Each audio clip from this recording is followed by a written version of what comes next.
Entonces vuelve a la pregunta que habíamos dicho, con la que empezaba el texto, y dice, bueno, ¿qué es la verdad? Y dice, una multitud en movimiento de metáforas, metonimios, antropomorfismos, en una palabra, un conjunto de relaciones humanas, elevadas, traspuestas y adornadas poética y retóricamente. Tras largo uso, el pueblo considera firmes y canónicas y vinculantes. Las verdades son ilusiones de las que se ha olvidado que lo son, metáforas ya utilizadas, que han perdido su fuerza sensible. Y acá da un ejemplo bellísimo, que es monedas que han perdido su imagen y que ahora entran en consideración como metal, no como tales monedas. Es decir, ya nadie piensa de que son metáforas, sino que se las cree, se cree en ellas, se las consolida como verdaderas, ¿no? Entonces, está destituyendo esta relación unívoca entre lo que digo, ¿no?, y lo que es. Y imagínense el zafarrancho que se arma al plantear esto en 4 hojitas.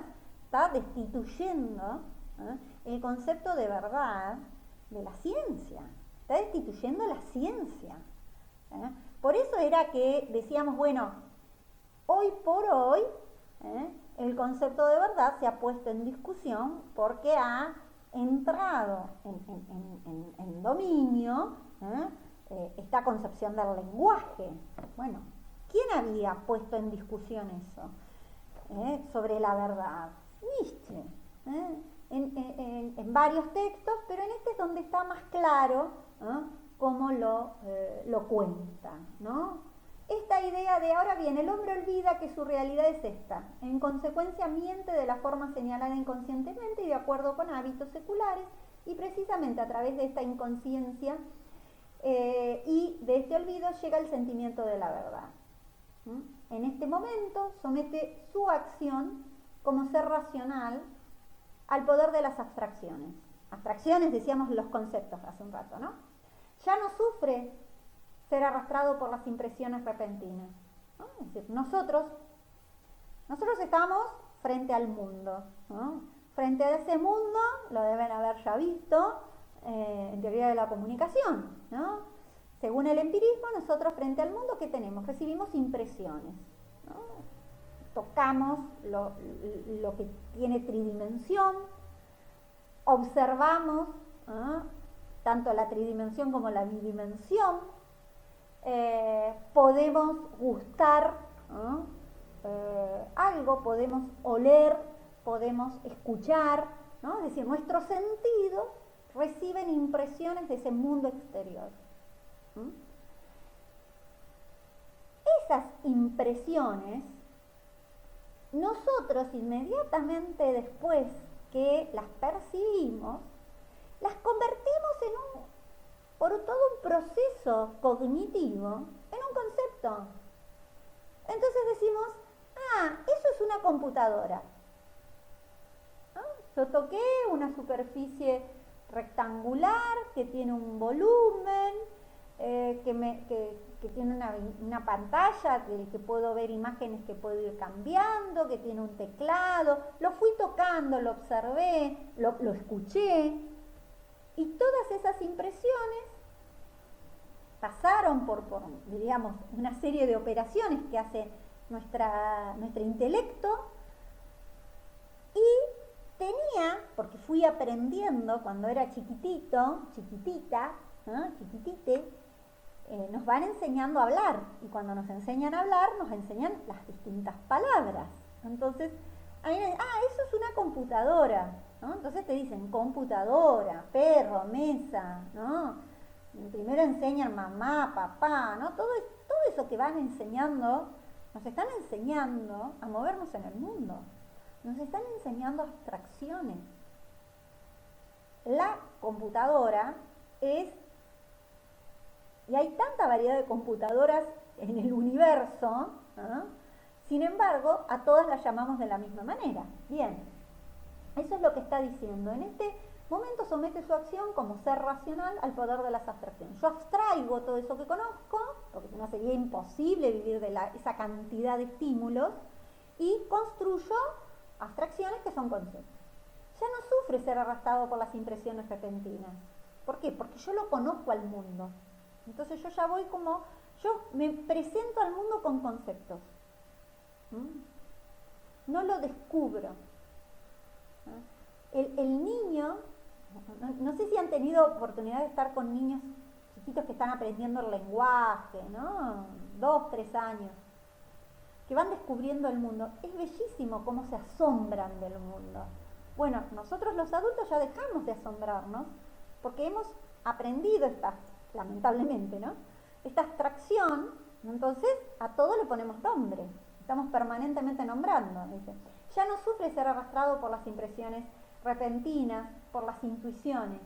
Primero generaliza todas las impresiones en conceptos, más desteñidos y más fríos, para referir a ellos el vehículo de su vida y de su acción. Lo que distingue al hombre del animal depende de la capacidad de hacer que las metáforas intuitivas se volatilicen en un esquema, es decir, la capacidad de disolver una imagen en un concepto. ¿No? Disolver, fíjense, es bellísimo esta imagen, disolver una imagen en un concepto. No hay nada más frío, más poco poético que un concepto. Los conceptos son áridos, que son el lenguaje de la ciencia.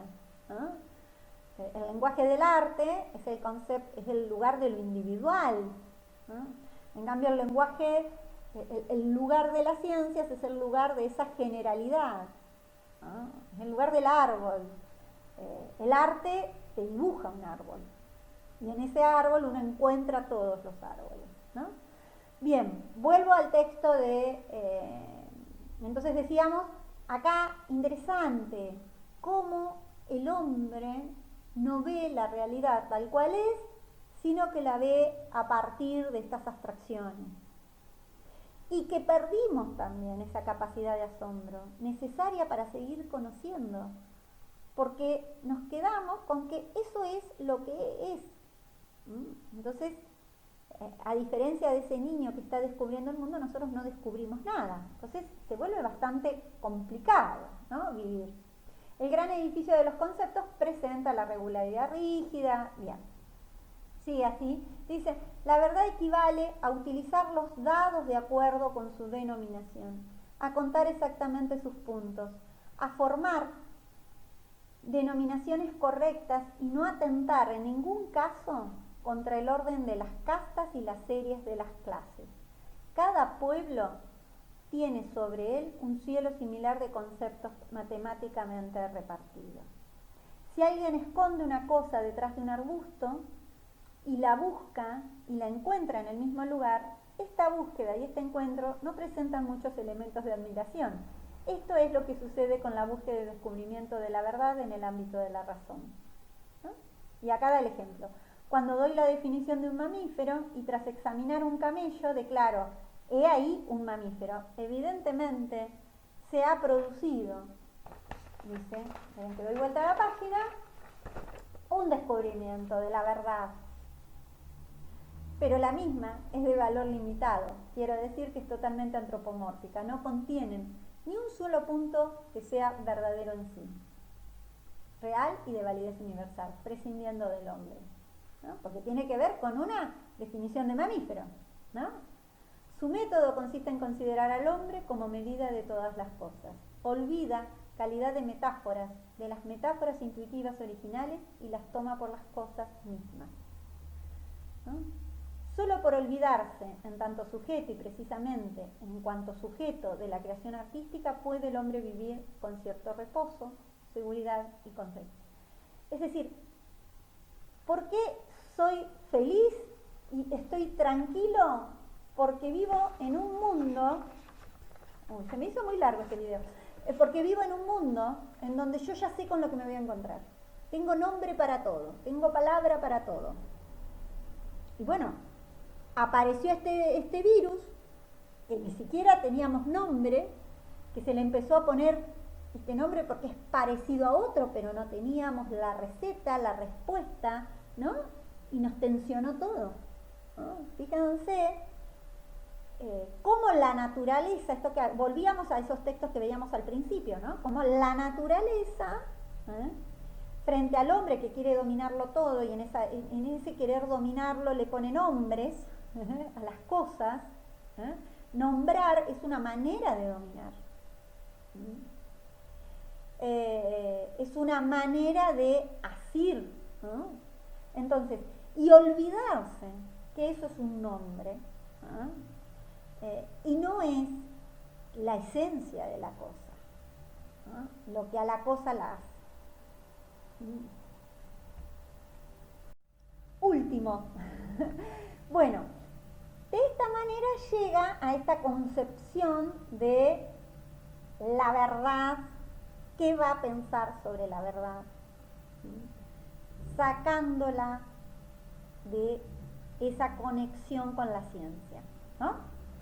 Y poniendo en discusión, ¿no?, que la verdad está ligada al lenguaje, que la verdad es una construcción, que nosotros no nos relacionamos con el mundo tal cual es, sino que nos relacionamos con ese mundo mediados por el lenguaje, y que en esa construcción que hacemos a lo largo del tiempo, la ciencia ha ido avanzando y que hemos ido perdiendo este reconocimiento, por un lado, de lo intuitivo,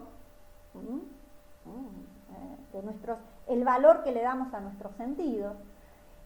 Por el otro lado, hemos perdido esa capacidad de asombro y de descubrir, porque claro, eso genera incertidumbre, eso genera temor ante lo no conocido. Entonces le enchantamos una clase, un nombre, ay, mirá, este es un villero, este es, ¿no? Es decir, esas categorías, esos motes que le ponemos al otro,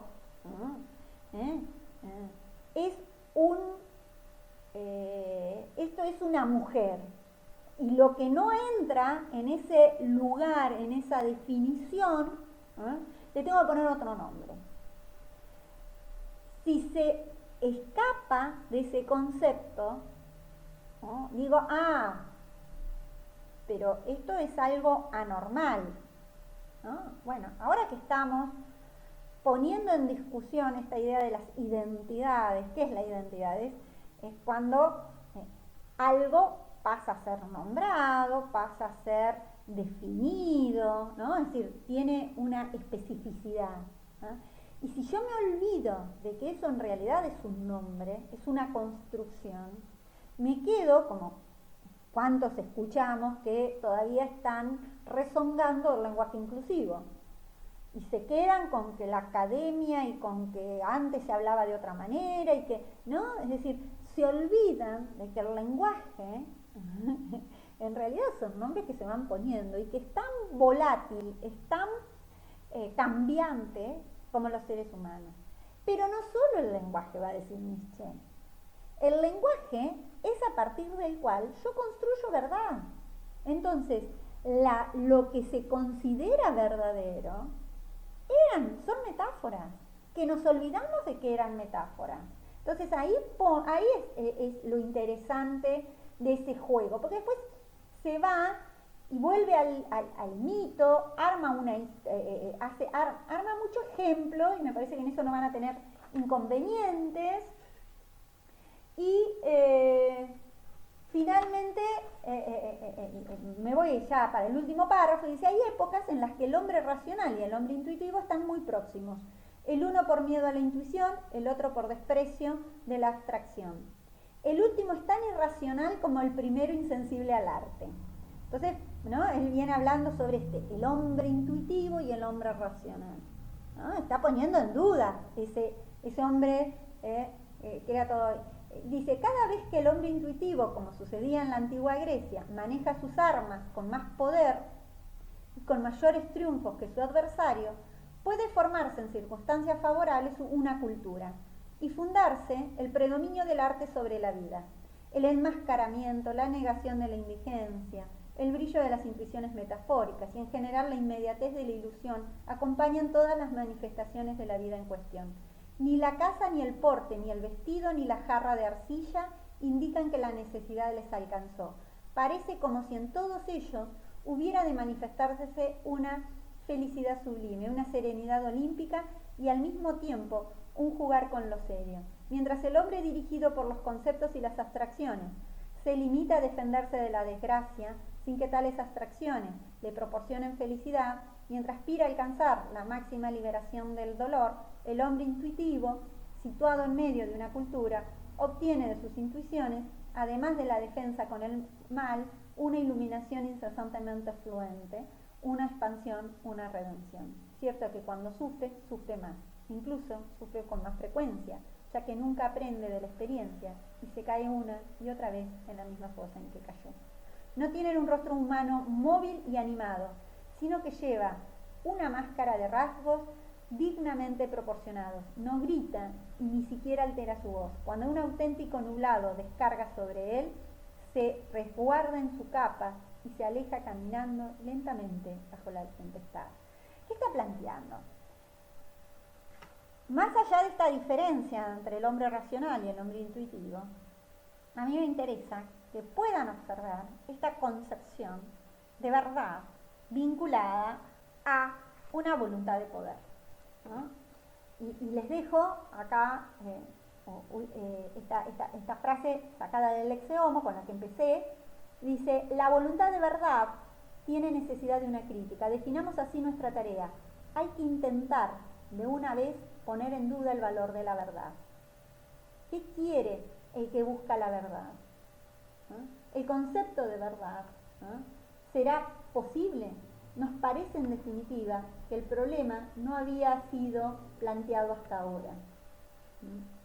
Y entonces, aquí es cuando él va a plantear de que en realidad tiene que ver con relaciones de poder.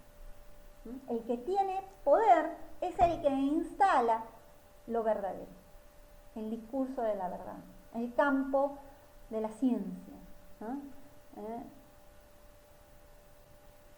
El campo en donde hay un único saber. Y esa verdad es la que tiene el que domina. Entonces dice, en realidad las metáforas que se consolidan como verdaderas y que se olvida que son metáforas, han ido modificándose. Y si no, fíjense cómo se ha ido modificando el mismo discurso científico, cómo se ha ido modificando la historia, el arte, es decir, todas nuestras vidas se han ido modificando. ¿Quiere decir que antes estábamos en la mentira y ahora estamos en la verdad? No. Quiere decir que hay momentos en donde eso era considerado verdadero. Y hay otros momentos en donde otra cosa es considerada como verdadera, ¿no? Entonces, se pone en discusión de una verdad última, de la cosa en sí. Siempre me acerco, pero nunca llego a esa verdad en sí. Bueno, a leer